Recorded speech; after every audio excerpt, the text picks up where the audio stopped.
All right, let's get into some Texas U of H discussion. We talked about the defense and how bad that defense is. Like I said, I don't know what the defensive game plan is going to be for U of H. I'm just trying to figure out how they believe they best match up. I mean, you're talking about arguably the best offense in the Big 12, along with Oklahoma's offense, because it's legit, versus the worst defense in the Big 12.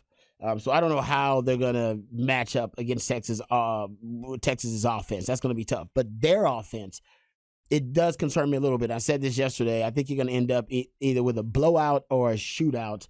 And Longhorn fans are hoping it's, a blowout and not a shootout. U of H is hoping it's a shootout. That's their best chance to win. And I think the game plan offensively for U of H could be pretty simple. I think they might end up trying to single white female, basically Oklahoma's game plan against Texas, trying to copy as much of it as they can. Because I saw this. You went single white femle reference. Oh, obscure reference. Creepy movie reference. from the 90s? Are we talking about late 80s maybe? I mean, single white female was a long. It was a creepy. It was a good movie though, good concept. But now, 92. With 92, yeah, you're right. 92. Yeah, that's crazy. Yeah, single white. Basically, and you know what? I'm not gonna spoil it for you. Just Google it. All right, and then you'll get the reference. But they're gonna try to copy. One lady had a stalker who was trying to be like her. Pretty much, yeah. Yes. Jennifer Jason Leigh, she was the stalker that tried to be like her. And she cut her hair famously short and then basically looked just like her. And then didn't she bang her man?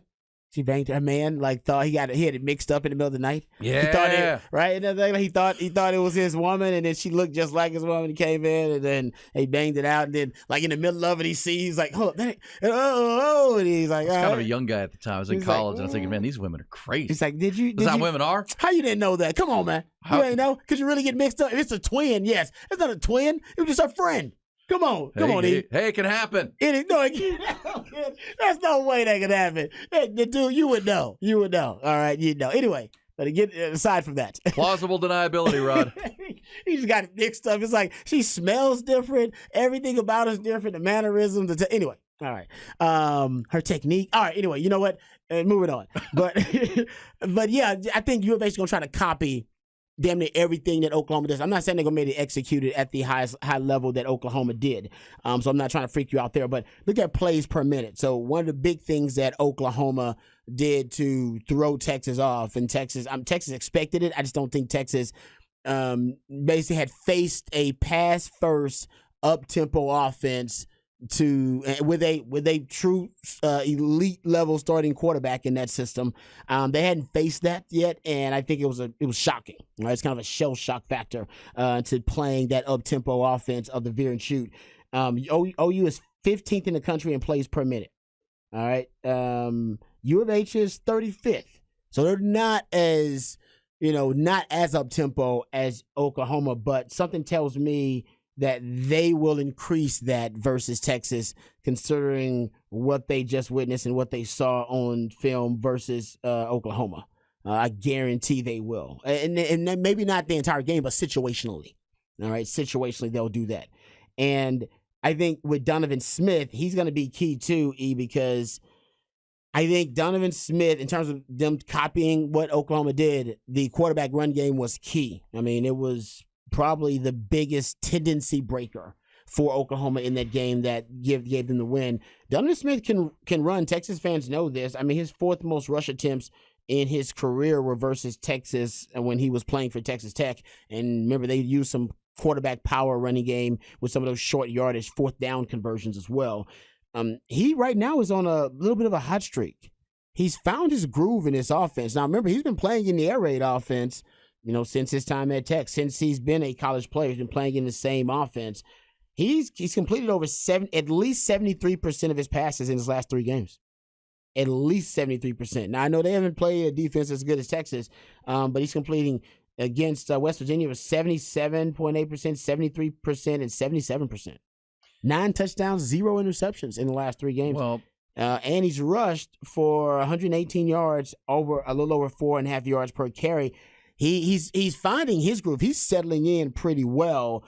Texas has got to find a way to speed up his internal clock.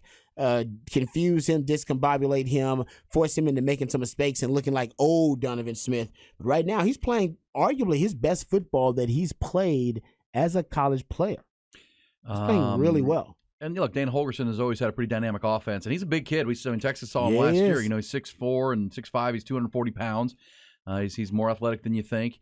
But the game before they won the Hail Mary game with West Virginia, they played at Texas Tech, played in Lubbock, so it was the return engagement for him, and they lost that game 49-28. He played a really good first half, but then in the second half, Texas Tech took over and dominated.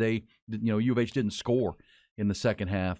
They had a big punt block and a kickoff return in that game, but that score that they had at Lubbock kind of reminds me of what I'm thinking in this game, Rod, like 49-28 kind of game, right? I mean, Houston might score 24, 28 points because their offense and Donovan Smith and those receivers you've talked about, but with the worst defense in the Big 12, how are they going to deal with Quinn Ewers, Jonathan Brooks, and this Texas offense? That's how I started. I was like, I don't know how they. I don't even know if they can come up with anything game plan wise. Well, it will for Coach Sark and the staff, I think, kind of because they will try to copy a lot of what Oklahoma did and was successful at against Texas, and that's a good test. Okay, how much better do we get? We worked on these things in our bye week. How much better are we? Yep. Yeah.